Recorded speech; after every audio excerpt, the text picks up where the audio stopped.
का ना होना यानी अनाथ हो जाना और तब जाकर पूरे राज्य में 8वां स्थान प्राप्त कर देना। मेरे पिताजी नहीं है, उसका देहांत हो चुका है। बधाई हो आपको। Thank you sir. एक चीज हमें और बताइए, आप थोड़ा सा करीब आ जाए, बहुत पतले दुबले हैं। एक चीज बताइए, कितने घंटे आप पढ़ते थे? मैं रोज 9 से 10 घंटे ट्यूशन के अलावा पढ़ते थे और स्कूल के। ये जीवन होता है खेलने का, आप खेलते नहीं थे क्या? खेल लेते थे 2-4 घंटे। क्या कौन सा खेल आपको ज्यादा पसंद थे? कभी क्रिकेट खेल लेते हैं तो कभी मोबाइल में वीडियो गेम खेल लेते हैं। हाँ, एक चीज सबसे ज्यादा इंपॉर्टेंट बात हमें बताइएगा, छात्र जीवन में बच्चों को फोन से कितना दूर रहना चाहिए, सोशल मीडिया को, उन तमाम ऐप्स से दूर रहना चाहिए, मगर अगर सही इस्तेमाल करे तो अच्छा रहता है। आपको क्या लगता है बच्चे सही इस्तेमाल कर पाएंगे इस जीवन में? मुझे लगता है कि पढ़ने वाले बच्चे तो इस्तेमाल सही करते होंगे और जो नहीं पढ़ते हैं उससे मैं नहीं जानता हूँ। एक चीज हमें और बताइए, आपके पापा श्री क्या करते हैं? मेरे पिताजी नहीं है, उसका देहांत हो चुका है। देखिए, इन ऐसे ऐसे प्रतिभाओं को उभारा जाएगा, तभी जाकर बिहार विकसित बिहार कहलागा। पिता का ना होना यानी अनाथ हो जाना और तब जाकर पूरे राज्य में 8वां स्थान प्राप्त कर लेना, ये कोई छोटी बात नहीं होती है। एक चीज और बताइए, पिता के जाने के बाद में आपको कभी ऐसा फील हुआ कि मेरे पिताश्री नहीं है तो मैं यहाँ तक जा सकता हूँ? नहीं, मुझे ऐसा कभी नहीं हुआ, क्योंकि मेरी माँ हमेशा मेहनत करके मुझे ऐसा महसूस नहीं होने दे रहे थे कि मेरे पिताजी नहीं है और मैं घर का खर्चा कैसे चलेगा। मम्मी क्या करते हैं? मेरी मम्मी आंगनबाड़ी में सहायिका का काम करती है। जिस दिन आपका रिजल्ट आया उनके, उस दिन आपकी मम्मी कितनी खुश थी? तमाम जो रिजल्ट सुने तब मेरी माँ बहुत खुशी हुई और मुझे बहुत बहुत बधाई भी दिया।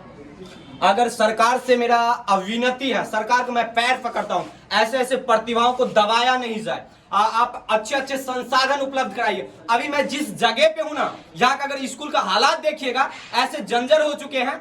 सिर्फ बीपीएससी टीचर को भर्ती करने से नहीं होंगे, हर एक बच्चे पे एक टीचर दे दीजिएगा, उससे भी विकसित नहीं हो पाएगा। उनके लिए तमाम संसाधन चाहिए और सबसे पहले स्कूल की वो कहते हैं ना, आधारभूत ढांचा को सही किया जाएगा। अभी जिस स्कूल पे हैं, इनके आप हालात देख लीजिएगा, तब जाकर इस बच्चों को आंकलन कीजिएगा। एक चीज हमें और बताइए, इस स्कूल के तमाम वो शिक्षकगण जो आपको मार्गदर्शन दिए, उनका कैसा सपोर्ट आपके साथ में रहा?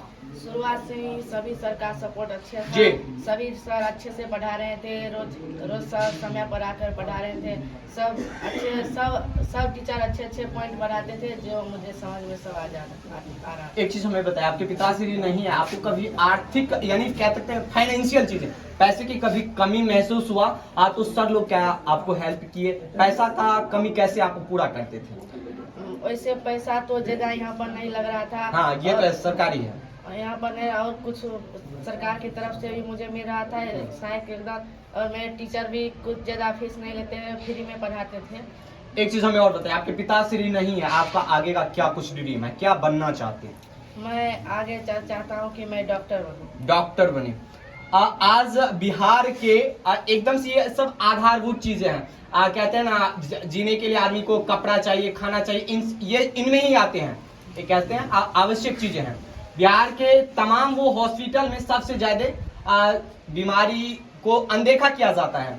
बड़े बड़े लोग जो होते हैं अच्छे फैसिलिटी में जाकर इलाज करवा लेते हैं, लेकिन गरीब गुरबा जो भी है वो सही से इलाज नहीं कर पाते, पैसा नहीं है, नहीं कर पाते हैं। तो आप जिस दिन डॉक्टर बनिएगा, समाज का विकास सर्वप्रथम आपके लिए होगा या पैसा कमाना, आपका क्या कुछ है? समाज का विकास होगा सर्वप्रथम मेरे लिए। सरकार से आप क्या कहना चाहते हैं, बिहार का विकास कैसे होगा?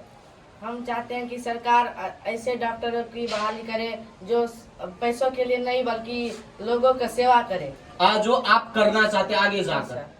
हमें एक चीज हमें और बताइए, आपके पिताजी तो गुजर गए, ये दुख का दिन है, लेकिन क्या किया जाए, जाना तो सबका है, लेकिन समय से पहले चल जाते हैं तो वो एक बहुत बड़ा मतलब कहते हैं अचूक घटना हो जाती है। एक चीज हमें और बताइए, आपके पिताश्री गए, आपके मम्मी है, आपको मम्मी पालती पोसती पढ़ाए, अब आपके मम्मी आपसे क्या कुछ आशा की, आपको मम्मी क्या बोली कि बेटा आपको डॉक्टर बनना है, तो उसमें मम्मी से क्या आप ये चीज पूछे कि पैसा कहाँ से आएंगे? डॉक्टर बनने में अच्छे खासे पैसे लगते हैं, तो इन चीजों को आप भरपाई कैसे कर पाइएगा? मैंने पूछा तो मेरी माँ बोली कि मैं व्यवस्था कर दूंगा, और यहाँ से सभी टीचर भी बोले कि आर्थिक सहयोग में समय समय मेरे फ्रेम में तमाम वो शिक्षक है जो इनको यहाँ तक लाए। एक अनाथ होना यानी उनका जीवन पूरा संघर्ष से ही जीता है, और संघर्ष से ऐसा जियो कि पूरे जिंदगी को एक उजागर कर दो और जो करके दिखा। एक चीज बताइए, शिक्षक लोग को आप क्या कहना चाहेंगे? आपको इतना सपोर्ट किए, कह सकते हैं कि शिक्षक गणों के लिए आपके मन में ऐसा कुछ जो अजीब हो? मैं सभी शिक्षकगणों के यह कहना चाहूँगा कि जिस तरह मुझे बहुत दिनों से सपोर्ट करते आ रहे हैं, आगे भी चल के सभी विद्यार्थी को सपोर्ट करें ताकि वो मेरे से ज़्यादा 8वां नहीं बल्कि फर्स्ट रैंक प्राप्त करें। यानी यहाँ तमाम देखिए जुनून ऐसा होना चाहिए, ये नहीं मैं 8वां लाया हूं तो अब कोई 7वां या 9वां लाए, ये नहीं, अब और ज्यादा उच्च अग्रसर होकर प्रथम स्थान आए तो मालदह स्कूल का आए और इनमें वही जुनून है। एक चीज और बताइए, अब आप कहाँ पढ़ने के लिए जाइएगा? एक चीज छोटा सा। अभी मैंने ये डिसाइड नहीं किया, बल्कि थोड़ी दिन में कर लेंगे। डिसाइड नहीं करने में पैसा की कमी आ रहा है या और कुछ? रास्ता में जो बाधा बनते हैं वो क्या चीज है? अभी तो कुछ भी नहीं है रुकावट, मैंने सोचा रिजल्ट के बाद सोचूं। रिजल्ट तो अब आगे, अभी मैंने नहीं सोचा। चलिए ये एक अच्छी से सोचने, गहनतापूर्वक सोच और अध्ययन के बाद में ही इंसानों को डिसीजन लेना चाहिए। चलिए अब आपका नाम बताइए। इनका 11वां रैंक आया है, रोशन कुमार है। एक चीज बताइए, बहुत बहुत बधाई आपको। धन्यवाद।